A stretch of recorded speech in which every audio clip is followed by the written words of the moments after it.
روحانی تعلق میں ایک مسلمان کے لیے سب سے اعلیٰ ترین رشتہ جس کے تابع سارے روحانی رشتے ہیں وہ ایک رشتہ ہے، اور وہ ہے جناب محمد مصطفیٰ صلی اللہ تعالی علیہ وسلم کی ذات اقدس۔ اور جسمانی رشتوں میں دنیا کے سارے رشتے جس رشتے کے تابع ہیں وہ رشتہ ہے والدین کا رشتہ۔ والدہ بندے کی ہوتی ہے تو تب اس کی نانی بنتی ہے، اس کی خالائیں بنتی ہیں، اس کی باقی ننیال کی رشتہ داری بنتی ہے، اور والد بندے کا پہلے ہوتا ہے تو اس کا ددیال بنتا ہے۔ یعنی کہنے والوں نے یہ کہا کہ بندہ ہے دو چیزوں کا مجموعہ، ایک ہے روح، ایک ہے جسم۔ روحانی نسبت اور تعلق تمام مسلمانوں کا، اس کا مرکز محمد مصطفیٰ کی ذات ہے، اور جسمانی رشتہ جس کے تابع دنیا کے سارے رشتے ہیں وہ رشتہ والدین کا رشتہ ہے۔ یہی وجہ ہے کہ علماء مفسرین نے بڑی وضاحت فرمائی کہ ایک جگہ نہیں، قرآن مجید میں متعدد جگہ پر جہاں اللہ نے اپنی عبادت کا ذکر کیا، اپنی عبادت کے ساتھ معاً بعد عبادت خدا بندی کے بعد میرے رب نے جو دوسرا حکم فرمایا وہ والدین کے ساتھ نیک سلوک کا فرمایا۔ جو آیا مبارکہ میں نے آپ کے سامنے تلاوت کی، اس آیا مبارکہ میں بھی ترتیب یہی ہے۔ فرمایا وَقَضَى رَبُّكَ اللہ تعبدوا الا اياه، ترجمہ کہ اللہ رب العالمین کے علاوہ تمہارا کوئی معبود نہیں، اس کی عبادت کرو جو رب واحد ہے، اکیلا معبود ہے، اس کی عبادت کرو۔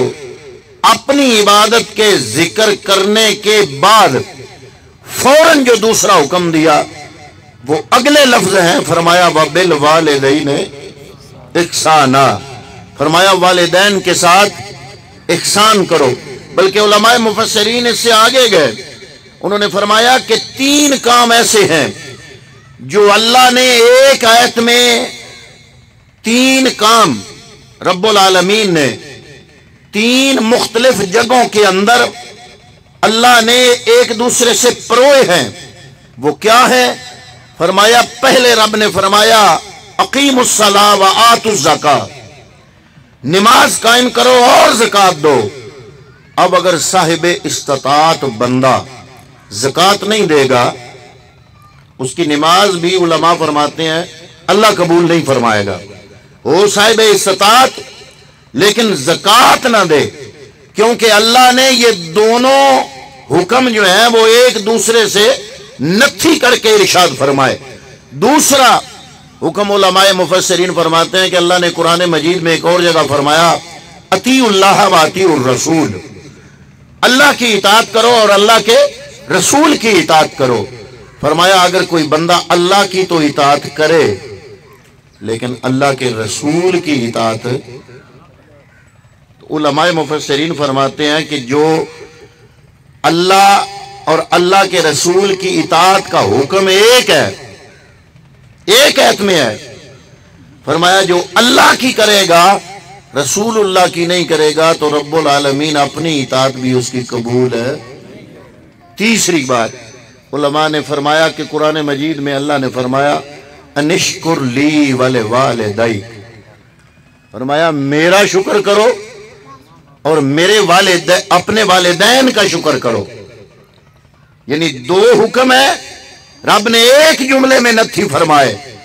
تو علماء مفسرین نے یہاں نکتہ آفرینی کی، بڑے بڑے فقہا نے، انہوں نے فرمایا کہ رب العالمین نے اپنے شکر کو اس کے والدین کے شکر کے ساتھ جو نتھی کیا تو فرمایا کہ اے مجھ کو ماننے والے اگر میرا شکر کرتے ہو، میرا شکر ادا کرنے کے بعد تم پر جو شکر ادا کرنا سب سے زیادہ لاگو ہوتا ہے، میں رب العالمین کے شکر کے بعد اپنے والدین کا شکر ادا کروں۔ فرمایا جو والدین کا شکر نہیں ادا کرے گا رب العالمین اس کا اللہ کا ادا کیا ہوا شکر بھی قبول نہیں فرمائے گا۔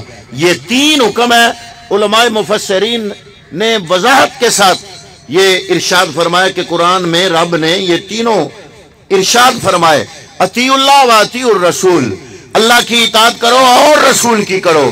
اگر کوئی اللہ کی کرے رسول کی نہ کرے تو رب اپنی اطاعت بھی قبول نہیں کرے گا۔ دوسرا حکم فرمایا اقیم الصلاۃ وآتوا الزکاۃ، نماز ادا کرو اور زکوٰۃ دو۔ جو صاحب استطاعت ہونے کے باوجود زکوٰۃ ادا نہیں کرے گا رب اس کی نماز بھی قبول نہیں کرے گا۔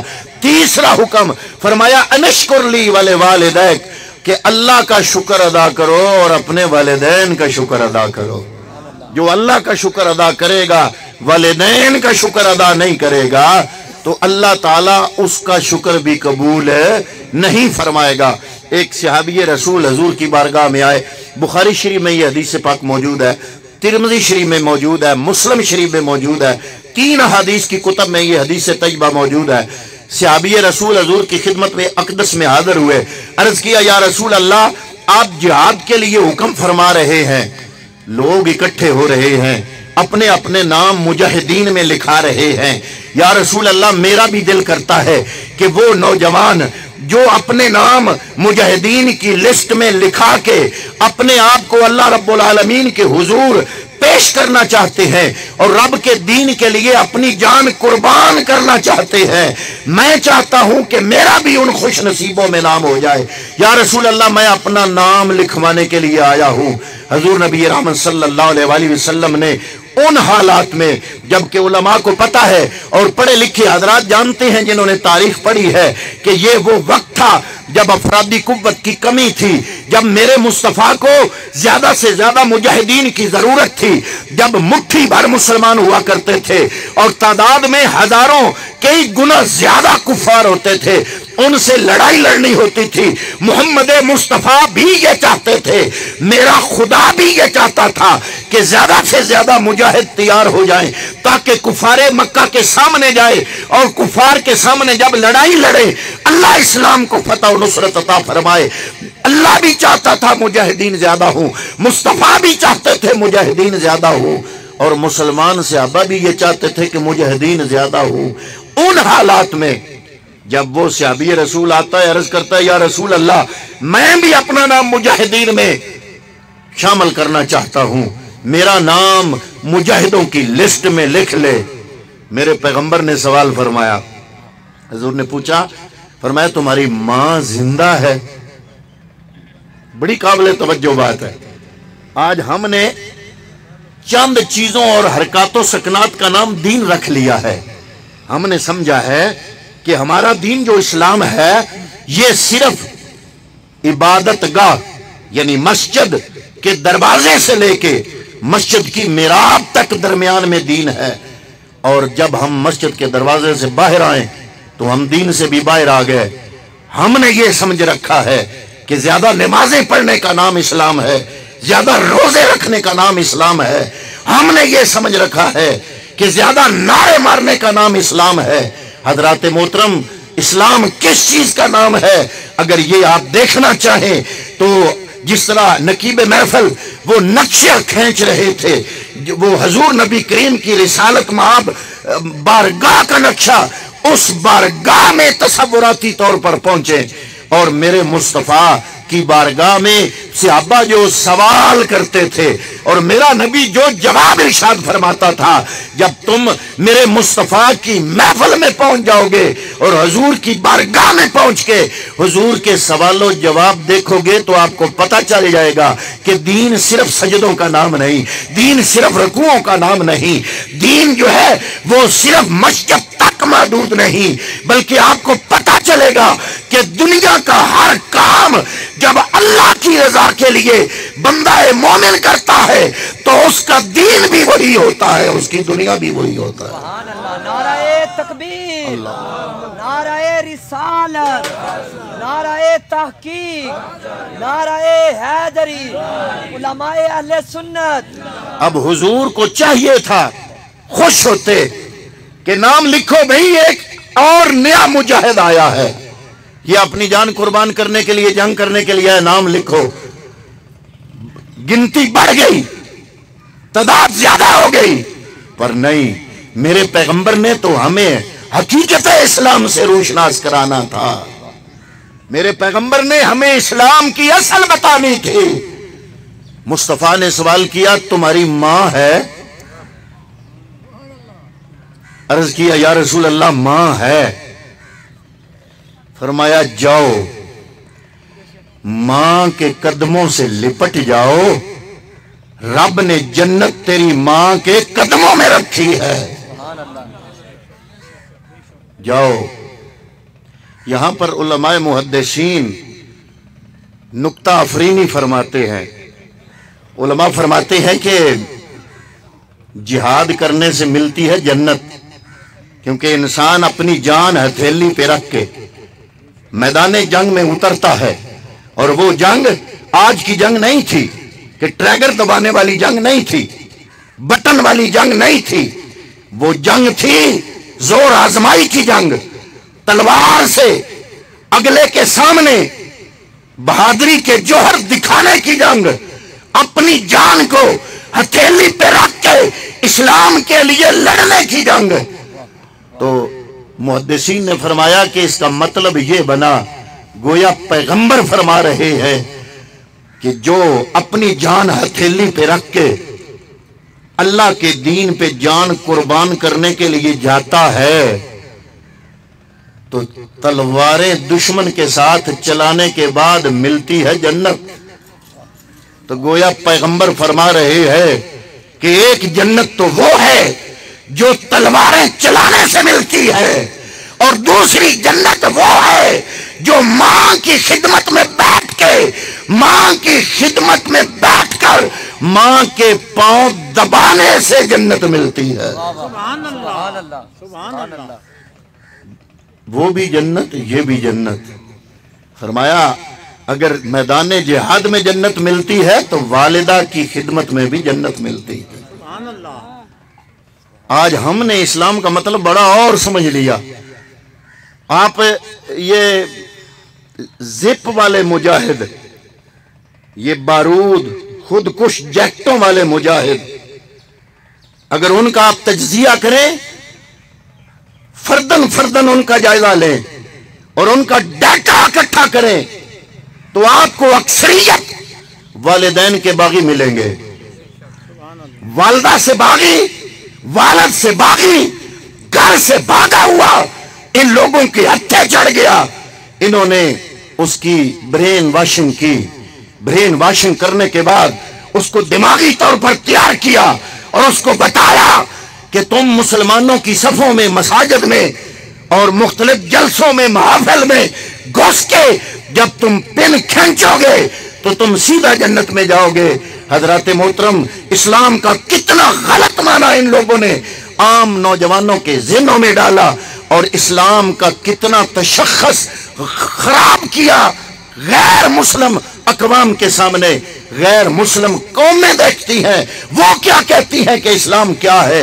ارے اسلام تو یہ ہے، اسلام یہ کہتا ہے کہ اگر ایک انسان کی جان بچاؤ گے تو پوری انسانیت کی جان بچاؤ گے، اور اگر ایک بندے کو بغیر کسی قصور کے، وہ مجمع میں کون ہوتا ہے؟ کیا قصور کیا ہوتا ہے ان لوگوں نے؟ یہی کہ انہوں نے گھر چھوڑا، مسجد میں آئے، اللہ کی عبادت کرنے کے لیے آئے، تو ان کو بلا قصور میرے مصطفیٰ نے تو میدان جہاد میں بھی صحابہ کرام کو ارشاد فرما دیا کہ جو تلوار نہ اٹھائے اس کے مقابلے میں تلوار نہیں اٹھانی۔ کافروں کے لیے کہہ دیا چڑ جائے کہ مسلمان، اور وہ نماز ادا کر رہے ہیں۔ تو حضرات محترم، ہم نے اپنوں میں بھی دیکھا، یہ تو ہے نا ان لوگوں کی صفیں کہ وہ مجاہد بنے، زیادہ تر لوگ والدین کے باغی ہیں، اور ہم میں بھی کچھ ایسے ہیں، گھر والدہ ناراض ہے اور وہ پیر صاحب کی بیعت کرنے گیا ہوا ہے، پیر صاحب کی قوالی میں بیٹھا ہے، پیر صاحب کے ہاتھ پاؤں چوم رہا ہے، پیر صاحب کو راضی کرنے کی کوشش کر رہا ہے، واللہ باللہ تاللہ میں قسم اٹھا کے کہتا ہوں کہ ایک انسان جس کی والدہ اس پہ ناراض ہے، اس کا خدا کبھی بھی اس پہ راضی نہیں ہو سکتا۔ اگر پیر کو راضی کرنا چاہتے ہو تو پہلے والدہ کو راضی کرو، والدہ راضی ہوگی۔ بندے کی بندہ مومن، بندہ مسلمان کہ سب سے بڑے پیر و مرشد اس کے والدین ہیں۔ ہمارے والدین جن کے فوت ہو گئے کبھی قبروں پہ نہیں گئے اور پیر دکھارے جا رہے ہیں، فلاں دربار پہ ہر سال حاضری، ہر مہینے حاضری۔ علماء اولیاء کاملین، علماء تصوف نے یہ لکھا کہ وہ بندہ جس کی معاشی حالت تنگ ہو نا، گھر میں تنگی ہو، ایک نسخہ بتایا، فرمایا وہ ہفتے میں ایک بار والدہ کی قبر پہ جایا کرے اور وہاں پہ کچھ پڑھ کے ان کو بخش کے ان کے لیے مغفرت کی دعا کیا کرے۔ علماء تصوف فرماتے ہیں کہ اگر وہ روٹین بنا لے گا تو والدہ کی قبر پر حاضری کی برکت سے اللہ رب العالمین اس کی تنگ حالی خوشحالی میں تبدیل فرما دے گا۔ نعرہ تکبیر، نعرہ رسالت، نعرہ تحقیق، نعرہ حیدری۔ انعامات کہاں ہیں اور ہم نے کہاں تلاش کر لیے؟ جنت ہے کہاں اور ہم ڈھونڈ کہاں رہے ہیں؟ اسلام ہے کہاں اور ہم کہاں تلاش کر رہے ہیں؟ ارے میں کوئی یہ نہیں بھابی نہیں ہوں، میں الحمدللہ اہل سنت والجماعت ہوں، حضور ضیاء الامت پیر محمد کرم شاہ الازہری ان کا مرید بھی ہوں اور ان کے سامنے بیٹھ کر حضور ضیاء الامت سے خود درس پڑھا ہے، ان کا شاگرد بھی ہوں، ماننے والا ہوں۔ لیکن حقیقت بات یہ ہے کہ جتنا تو اولیاء کے مزاروں پہ جاتا ہے اتنا والدین کی قبر پہ جایا کر۔ یہ نہیں کہا کہ اولیاء کے مزاروں پہ نہ جاؤ، جاؤ ضرور، اسلامی حرکات کرو، غیر اسلامی حرکات نہ کرو۔ ہم پیر دکھارے جائیں تو ہم نے وہاں پہ دیکھا گڈے گڈیاں پڑے ہوتے ہیں، کسی سے پوچھا جناب یہ گڈے اتنے کیوں؟ وہ کہنے لگے جناب جس کو اولاد نہیں ہوتی یہاں گڈا چڑھاتا ہے۔ میں نے کہا اب وہ بزرگ انہوں نے تو کوئی وصیت نہیں کی تھی کہ میرے مرنے کے بعد میری قبر پر گڈا چڑھانا۔ ہم اولیاء کو ماننے والے نہیں، ہم اولیاء کو بدنام کرنے والے ہیں۔ ہم شودولہ پیر کو ہم نے مانا نہیں، اگر مانا ہوتا کسی کو بدرکی نکلتی تو گھر میں بیٹھ کے منت مانتا کہ یا اللہ میری بدرکی ٹھیک ہو گئی تو میں 2 رکعت نفل پڑھ کے شودولہ پیر کو بخشوں گا۔ ہم نے بدرکی مان لی۔ کوئی مان لیتا ہے میں بازو چڑھاؤں گا، میں ٹانگ چڑھاؤں گا، میں بدرکی چاندی کی چڑھاؤں گا، میں چاندی کا پتلا چڑھاؤں گا۔ ارے یہ پتلے، یہ مجسمے اولیاء کاملین نے تو ان کو توڑا، بتوں کو توڑ کے دلوں میں خدا کی محبت جگانے آئے تھے۔ ہم نے کتنا ظلم کیا ان کے ساتھ کہ وہ بت جو انہوں نے توڑ کے ہمارے دل میں رب کی توحید بسائی، ہم نے ان کے درباروں پہ دوبارہ بت بسا دیے۔ کتنا ظلم ہے ان اللہ کے نیک بندوں کے ساتھ۔ پھر اگر کوئی اور بات کرے تو ہم کہتے ہیں یہ تو ہے ہی جو بھابی۔ بات سچی اگر ہم کرتے، اگر اپنا عمل ہم ٹھیک رکھتے وہابی پیدا ہی نہ ہوتا۔ اگر سنت کے مطابق جس طرح میرے پیغمبر نے فرمایا، جس طرح غوث سمدانی نے فرمایا، جس طرح داتا علی حجویری نے فرمایا، جس طرح نظام الدین اولیاء نے فرمایا، جس طرح معین الدین چشتی اجمیری نے فرمایا، جس طرح پیر مہر علی نے فرمایا، اگر اس طرح ہم مزاروں پہ حاضری دیتے تو آج یہ وہابی پیدا نہ ہوتا۔ وہابی اہل سنت کے عقائد کی وجہ سے نہیں، جاہلوں کی جہالت کی وجہ سے پیدا ہوا ہے۔ تو ہم نے ان کو خود پروموٹ کیا، ان کو موقع مل گیا، انہوں نے ہماری ویڈیو بنائی، انہوں نے ہماری تصاویر بنائی، وہ نیٹ پہ اپلوڈ کی، دیکھو جی یہ بریلوی ہے اتنے گندے۔ تو ہم ان سے یہ کہتے ہیں ہاتھ جوڑ کے کہ جناب یہ اہل سنت بریلوی کا عقیدہ نہیں ہے، یہ جاہلوں کی حرکات ہے، جن حرکات کو ہمارے اولیاء بھی ماننے والے۔ میں یہ عرض کر رہا ہوں کہ میری ماں اگر ناراض ہو، میرے پیر و مرشد پیر کرم شاہ جسٹس پیر محمد کرم شاہ الازہری رحمت اللہ تعالی علیہ، اگر ماں ناراض ہوگی تو میرا پیر بھی مجھے بھیک روحانیت کی عطا نہیں فرمائے گا۔ مجھے پیر کے در سے تبھی روحانیت مل سکتی ہے جب ماں کی دعا ہوگی۔ حضرت بایزید بسطامی اکثر فرمایا کرتے تھے کہ لوگوں، مجھے اگر تصوف و ولایت کہ یہ سمندر روحانیت کے جو جوہر مجھے یہ جو نصیب ہوئے، اس کے پیچھے میری محنت نہیں، میری ماں کی دعا ہے۔ پوچھا جاتا جناب کیسے؟ تو آپ فرماتے کہ ایک دفعہ سردیوں کی ٹھٹھرتی رات تھی، آدھی رات کو میری ماں کی آنکھ کھلی، انہوں نے فرمایا بیٹا پانی دو، پانی لاؤ۔ میں اٹھا، میں نے کمرے میں دیکھا پانی تھا کوئی نہیں۔ کہتے میں نے گھڑا اٹھایا، سردیوں کی رات تھی، دریا ذرا دور تھا، نلکے تھے کوئی نہیں، نہ وہ دور تھا، یہ پہلی صدی کی بات ہے۔ فرماتے ہیں میں گھڑا لے کے میں دریا پہ گیا، گھڑا دھویا، پانی بھرا، وہ پانی لے کے میں اپنے کمرے میں آیا، پیالے میں پانی ڈالا پانی اور پیالہ لے کے ماں کے سرانے آیا۔ میں نے غور سے دیکھا ماں سو گئی۔ اب میں سوچ رہا ہوں کہ ماں نے پانی مانگا تھا، ماں کی آنکھ لگ گئی، میں بھی پیالہ رکھتا ہوں اور سو جاتا ہوں، لیکن پھر دل میں خیال آیا کہ دوبارہ اگر ماں کی آنکھ کھلی، ماں نے پھر پانی مانگا اور تو سویا ہوا ہوگا تو لعنت ہے تیری جوانی پہ کہ ماں کو رات کے وقت پیاس تھی اور تم سو گئے، ماں کے پیاس کا خیال نہیں رکھا۔ پھر سوچتے ہیں کہ میں جگاتا ہوں، جگاؤں، ایک خیال آتا ہے میں جگاؤں ماں کو اور پانی پلا دوں۔ پھر سوچتے ہیں کہ ماں سوئی ہوئی ہے، اگر ماں کو جگایا تو بے ادبی نہ ہو، ماں کی بے ادبی میرا رب بھی گوارا نہیں کرے گا۔ سردی سخت یخ بچتا سردی تھی، آپ فرماتے ہیں میں پیالہ پانی کا ٹھنڈک میں لے کے کھڑا رہا، اتنی سردی تھی پیالے کا پانی جم گیا، میری انگلیاں جم گئی۔ جب صبح ہوئی ماں کی آنکھ کھلی، اس نے نظر اٹھا کے دیکھا کہ میں رات کا پیالے میں پانی لے کے کھڑا ہوں۔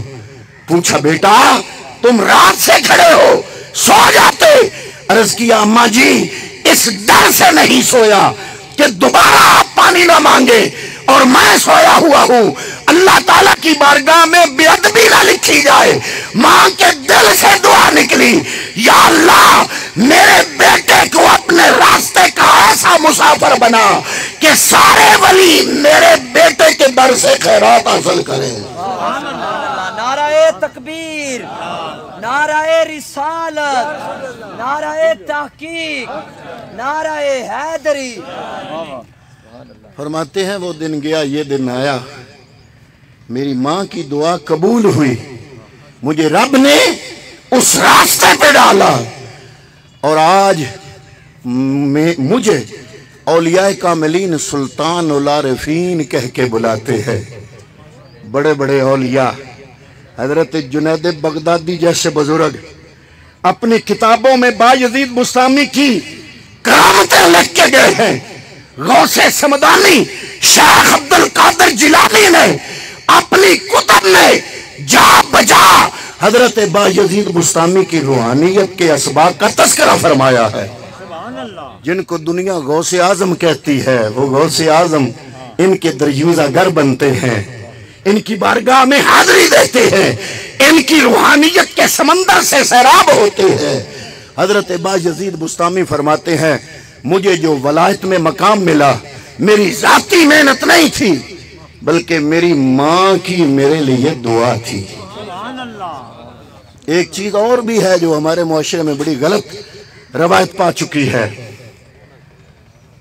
یہ اس میں کوئی شک نہیں کہ اللہ نے والدہ کا بڑا مقام بیان کیا، لیکن جہاں جہاں والدہ کا ذکر کیا ساتھ والد کا کیا،